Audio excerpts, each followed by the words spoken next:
ஸ்ரீ குருப்யோ நமக. இன்னைக்கு நாராயணியத்தை பற்றி தெரிஞ்சுக்கலாம். இந்த நாராயணியம்னா என்ன? இதை எழுதியவர் யார்? அவர் எந்த சுவாமி மேலே எழுதியிருக்கிறார்? அப்படின்ற விஷயத்தையெல்லாம் தெரிஞ்சுப்போம். இந்த நாராயணியம்ன்றது ஒரு சமஸ்கிருத கிரந்தம். இதை எழுதியவர் நாராயண பட்டத்ரி. சாட்சாத் ஸ்ரீமன் நாராயணன் மேலே பாடியிருக்கிறார். இங்கே உள்ள தீர்த்தத்தின் பெயர் நாராயண தீர்த்தம். அப்பப்பா, எங்கும் நாராயணம், எதிலும் நாராயணம் இல்லையா? நீங்கள் எல்லோரும் நாராயணியத்தை பற்றி தெரிஞ்சுக்கணும், படிக்கணும். அற்புதமான அனுக்கிரகமான கிரந்தம். ஆயுள் ஆரோக்கிய சௌக்கியத்தை தரக்கூடியது. 18 புராணத்தில் ஒன்றான ஸ்ரீமத் பாகவத புராணத்தின் சுருக்கம்தான் நாராயணீயம்.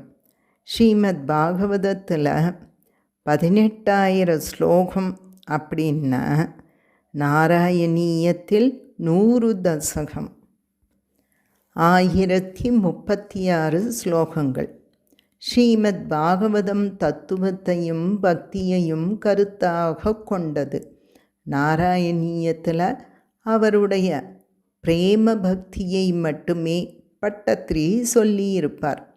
இதை அவர் எப்படி வெளிப்படுத்துகிறாருன்னு பார்த்தா, ஒவ்வொரு தசகத்தோட முடிவிலையும் ஹே குருவாயூரப்பா, சுகபிரம்மம் பரீட்சித் மகாராஜாவிற்கு இப்படி சொன்னாராமே, அப்படியா அப்படின்னு கேட்க, அந்த குருவாயூரப்பனும் ஆமாம் என்று சொல்லி தலையாட்டுவது போல அமைந்திருக்கிறது ஒரு அழகு.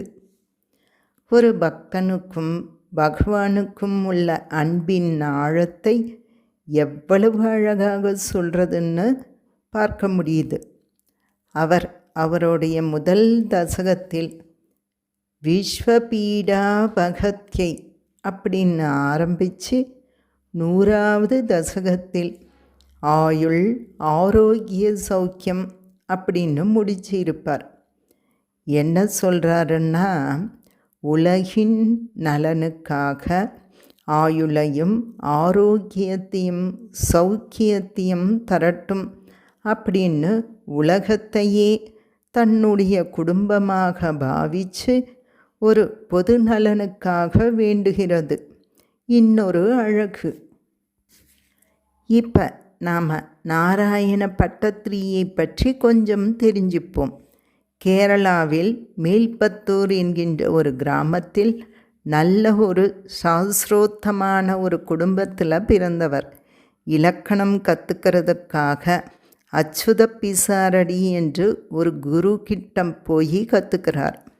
அப்போ அவர் வாத நோயால் கஷ்டப்படுறத பார்த்துட்டு, அவர் மீது உள்ள அன்பாலையும் மரியாதையாலையும் நோயை நான் வாங்கிக்கிறேன், தானம் பண்ணுங்கன்னு கேட்க குருவானவர் மறுக்கின்றார்.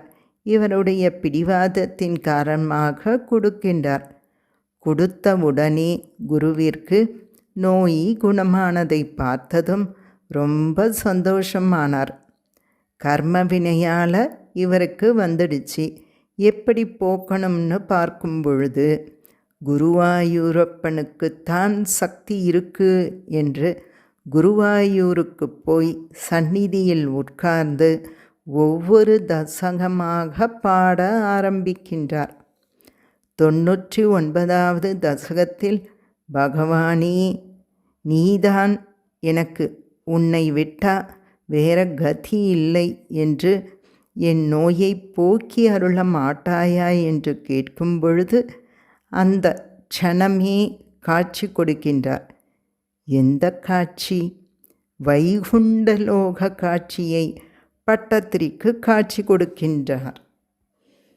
அந்த சந்தோஷத்தில்தான் 100வது தசகத்தை இப்படி ஆரம்பிக்கின்றார். அக்ரே பஷ்யாமி அப்படின்னு. என்ன சொல்கிறாரு? இதோ பார்க்கின்றேனே, கண் முன்னாடி ஒரு ஒளிமயமான தேஜஸ், அதுக்கு நடுவில் அழகு சொட்ட ஒரு குழந்தைன்னு சந்தோஷப்பட்டு ஸ்லாகிச்சு 100வது தசகத்தை பாடி முடிக்கின்றார். குருவிடம் ஓடி வந்து விஷயத்தை சொல்கிறார். அவருடைய கடைசி காலமாக இருக்கிறது. இந்த விஷயத்தை கேட்டு மகிழ்ச்சி அடைகின்றார். 18 புராணத்தில் ஒன்றான நாரத புராணத்தில்தான் இந்த குருவாயூர் பற்றி உள்ள எல்லா திருக்கோவில்கள் பற்றியும் அவதாரங்கள் வரலாறு எல்லாம் டீட்டெயிலாக சொல்லியிருக்கிறார். முதல்ல பிரம்மதேவர் சிருஷ்டி தொழில் பண்ணும் பொழுது அவருக்கு அது சரியாக அமையலை. அதனால் பகவானை நினச்சி தியானம் பண்ணும்போது ஸ்ரீமன் நாராயணன் தன்னுடைய ஆத்மஸ்வரூபமான ஒரு விக்கிரகம் அவர் கையில் கொடுத்து, நீ இதை பூஜை பண்ணி படைப்பு தொழிலை செய்யின்னு சொல்கின்றார். அவர் சொன்ன மாதிரியே பூஜை பண்ணிட்டு வரும்பொழுது படைப்பு தொழில் அருமையாக நடந்துட்டு வந்தது.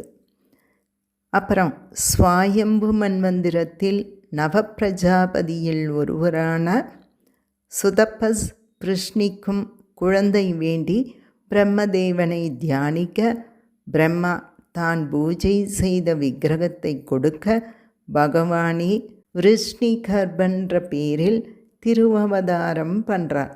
இதே தம்பதி அடுத்த பிறவியில் காஷ்யபர் அதிதியாக பிறந்து ஸ்ரீமன் நாராயண விக்கிரகத்தை வயோவிரத முறைப்படி, அதாவது 12 நாள் எதுவும் சாப்பிடாமல் நீர் மட்டுமே பருகி பகவானே ஸ்ரீ வாமனமூர்த்தியாக திரு அவதாரம் செய்து அருள் புரிகிறார்.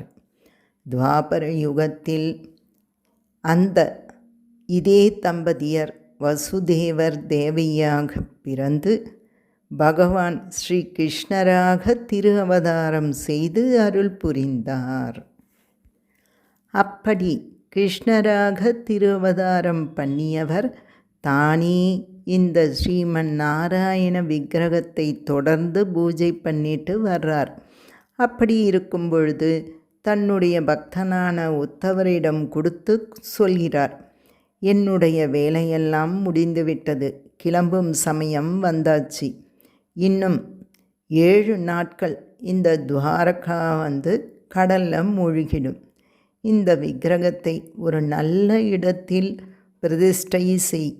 கலியுகம் ஆரம்பிக்கும் பொழுது இந்த பகவானை சரணடைந்தால் மட்டும்தான் மனுஷங்களுக்கு நல்ல கதி, நற்கதியானது கிடைக்கும்னு சொல்கிறார்.